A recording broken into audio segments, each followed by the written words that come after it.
क्या तुम भी ये प्रॉब्लम फेस कर रहे हो कि तुम पढ़ते हो बट कुछ दिनों बाद सब कुछ भूल जाते हो? ये मोस्ट कॉमन इश्यू है जो स्टूडेंट मेरे साथ शेयर करते हैं। जेईई एंड नीट का सिलेबस बहुत बड़ा है और मोस्ट कॉमन इश्यू जो स्टूडेंट फेस करते हैं वो है कि कैसे सिलेबस को टाइम पे एंड करें और कैसे उसको रिवाइज कर पाएं ताकि फाइनल एग्जाम तक याद रहे। हम भूल जाते हैं कि हम भूल जाते हैं। भूलना, फॉरगेटिंग, लर्निंग का एसेंशियल पार्ट है।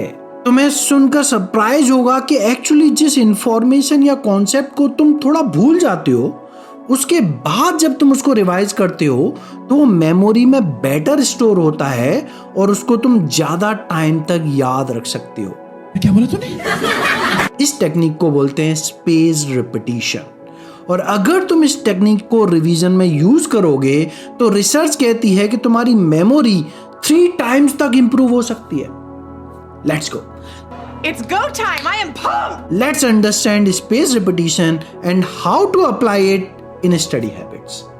ये वीडियो लास्ट वीडियो का कंटिन्यूएशन में है जहां मैंने डिस्कस किया था कि कैसे rewriting, highlighting, short notes making ineffective learning techniques है और क्यों एक्टिव रिकॉल सबसे पावरफुल टेक्निक है और कैसे तुम एक्टिव रिकॉल को अपने लर्निंग हैबिट्स में ला सकते हो।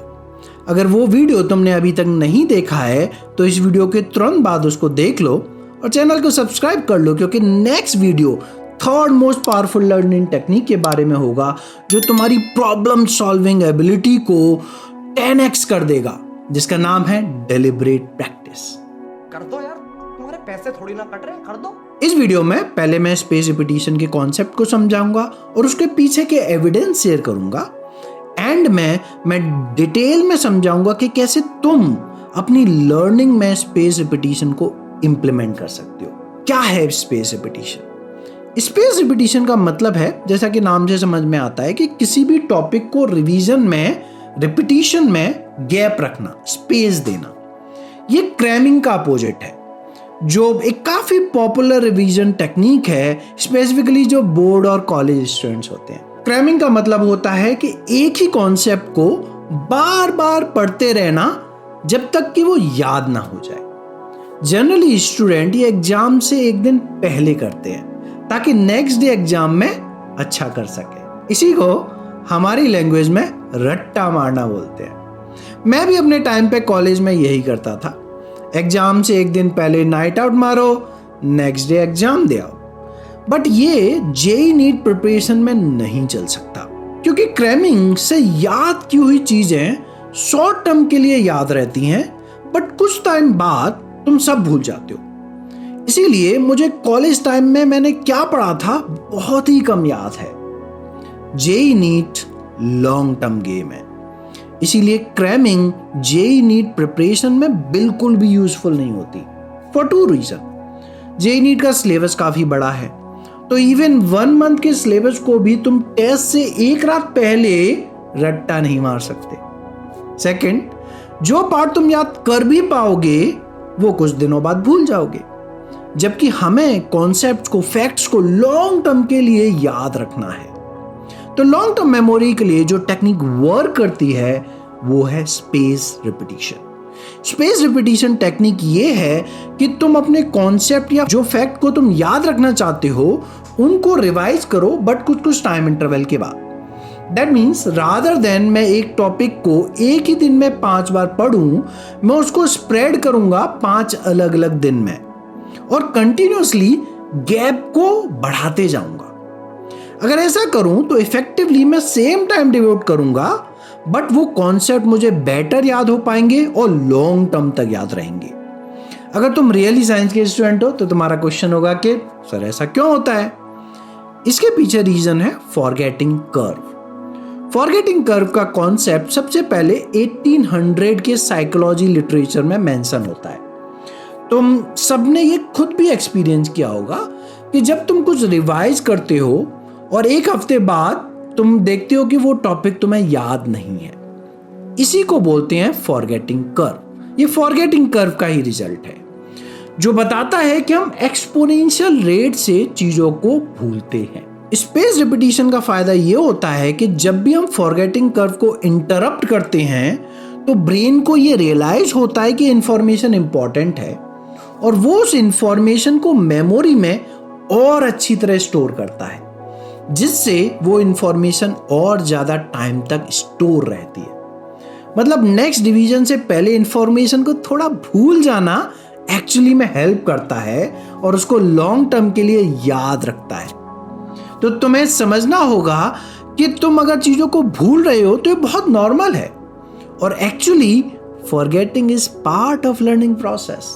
क्या क्या क्या क्या क्या जैसे अगर आज तुम एटॉमिक स्ट्रक्चर को स्टडी करते हो एंड देन कल उसे फिर से रिवाइज करते हो तो तुमने फॉरगेटिंग कर्व को इंटरप्ट किया। इसीलिए पहले तुम कल तक में भी 15% चीजें भूल जाते, बट अब मे बी तुम्हें सिर्फ 20% चीजें ही याद नहीं रहेंगी। फिर अगर 3 दिन बाद तुम उसे एक और बार रिवाइज कर लोगे तो वो और ज्यादा दिनों तक याद रहेगा।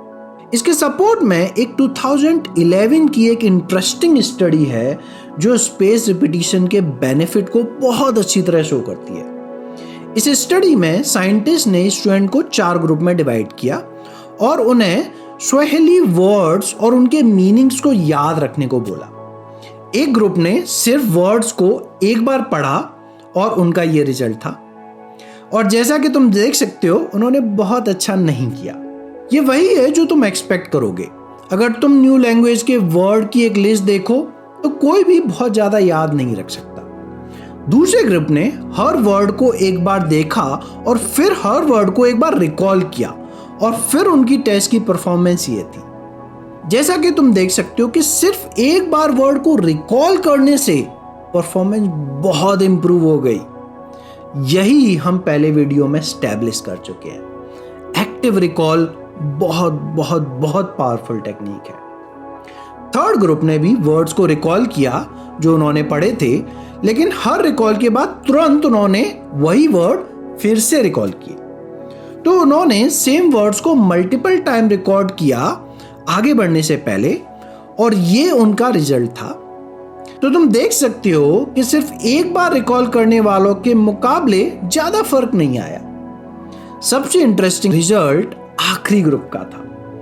आखिरी ग्रुप ने हर वर्ड को देखा फिर रिकॉल किया, लेकिन कुछ टाइम के गैप लिया फिर दोबारा रिकॉल किया। तो उन्होंने अपने रिकॉल को रिपीट करने से पहले कुछ स्पेस दिया और ये उनका रिजल्ट था। इन लोगों ने सेम अमाउंट का काम किया, बिल्कुल वही चीजें की जो ग्रुप 3 ने की थी, लेकिन इनका स्कोर 3x इंप्रूव हो गया। सेम अमाउंट ऑफ एफर्ट, सिर्फ डिफरेंस था कि रिकॉल के बीच में स्पेस लिया, और इससे एग्जाम परफॉर्मेंस में 3 टाइम्स का इंप्रूवमेंट हुआ। है ना जादू? Active recall with space repetition can revolutionize your preparation. Hopefully अब तक तुम कन्विंस हो गए हो कि space repetition is a very powerful technique. तुम समझते हैं कि इसको कैसे अप्लाई किया जा सकता है। हमेशा याद रखो कि टाइम के साथ तुम चीजें भूल जाओगे और भूलना लर्निंग का पार्ट है। इसीलिए डेली गोल्स और target should include revision time. तो अगर तुम चाहते हो कि कोई भी चीजें तुम्हें फाइनल एग्जाम तक याद रहें, तो जो भी टॉपिक तुम पढ़ो सबसे पहले उसको विद इन 24 आवर रिवाइज कर लो। Next revision within 7 days, next within 1 month, then next within 3 months, then 6 months and then within a year. ये इंप्लीमेंट करना मुश्किल लग सकता है, बट अगर तुम कुछ चीजें फॉलो करो तो बहुत आसानी से हो सकती है। First, develop a habit of revising class notes. जैसे ही क्लास एंड हो, सबसे पहले जो तुम्हें करना है वो है कि क्लास नोट्स को रिवाइज करो। रीड नहीं, रिकॉल करके।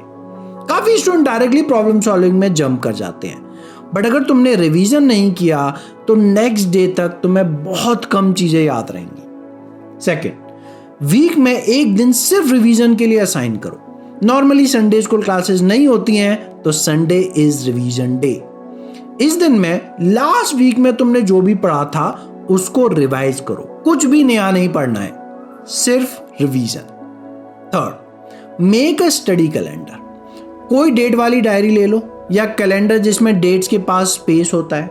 जो भी टॉपिक तुमने आज पढ़ाया है उस टॉपिक को आज से 3 मंथ बाद, 6 मंथ बाद और 1 महीने बाद की डेट्स पे नोट डाउन कर दो ताकि तुम उस टॉपिक को उन डेट्स पे रिवाइज कर सको। इससे 2 फायदे होंगे। स्पेस रिपीटिशन का तुम्हें याद नहीं रखना पड़ेगा और पर्टिकुलर डे पे तुम्हें क्या रिवाइज करना है वो अपने आप तुम्हें पता चल जाएगा, जिससे तुम डेली शेड्यूल में उसको ऐड कर सकते हो।